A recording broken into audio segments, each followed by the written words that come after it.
रसोलियाँ बनना या फिर रसोलियों में ऐसी रसोलियाँ जो पेट में बन जाती हैं या फिर बच्चेदानी में बन जाती हैं, जिसे अमूमन कहा जाता है यूट्रस फिब्रॉइड्स।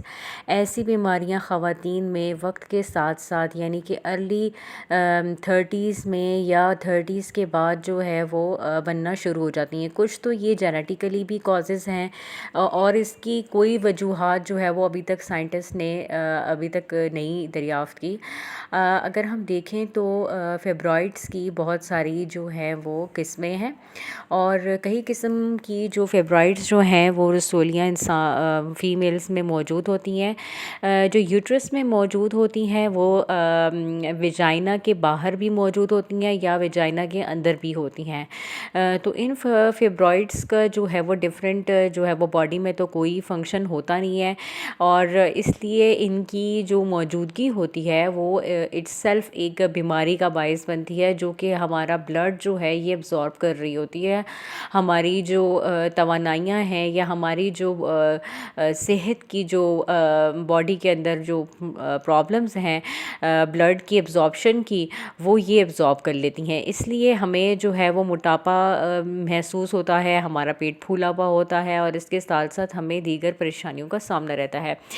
ये जेनेटिकली भी हो सकती हैं, एस्ट्रोजन और प्रोजेस्टेरॉन लेवल इनका की वजह से भी डिस्टर्ब अगर हो जाए या फिर ग्रोथ हार्मोन्स जो हैं वो बढ़ जाएं या माइक्रो न्यूट्रिएंट्स की वजह से जिस्म में जो है वो इसकी डिफिशेंसी हो जाए विटामिन डी की, और इसके अलावा मेजर स्ट्रेसेस जो हैं वो इन्वॉल्व हैं अगर इसकी प्रॉब्लम्स बनती हैं। इसके अलावा इसमें हैवी ब्लीडिंग होती है, पेनफुल पीरियड्स होते हैं और कॉन्स्टिपेशन होगी, एब्डोमेन आपका लार्ज हो जाएगा। इसके साथ साथ जो है वो बार बार जो है वो यूरिन की शिकायत होगी, पेनफुल सेक्स होगा, मिसकैरेज हो जाएगा, बार बार इनफर्टिलिटी होगी।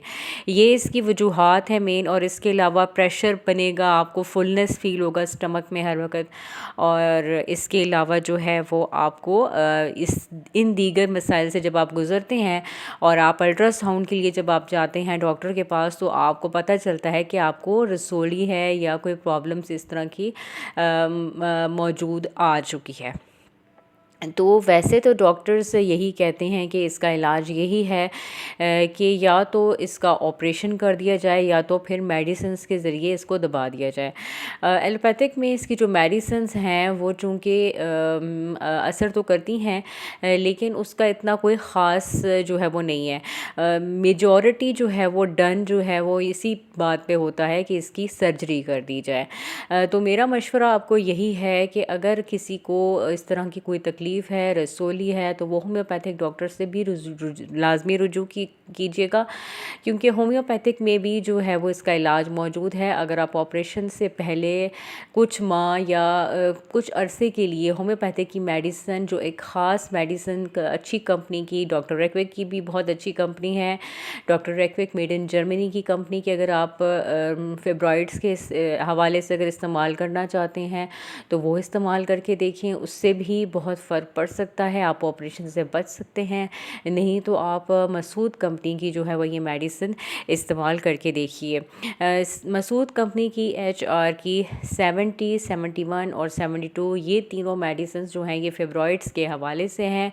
आप ये इस्तेमाल करके देखिए और फिर उसके बाद अपना कुछ अरसे के बाद 6 मंथ के बाद या 3 मंथ्स के बाद अपनी जो है वो रसोलियों का दोबारा से जो है वो अल्ट्रासाउंड करके देखिए। अगर आपको उसके साइज़ में कोई फ़र्क महसूस होता है तो आप इसको कंटिन्यू कीजिए। आप कंटिन्यू करके देखिए, आप ऑपरेशन से इंशाल्लाह बच जाएंगे और दूसरों तक भी ज़रूर शेयर कीजिए। और मेरे चैनल पे अगर आप न्यू हैं तो ज़रूर सब्सक्राइब कीजिए। Thank you. अल्लाह हाफ़िज़।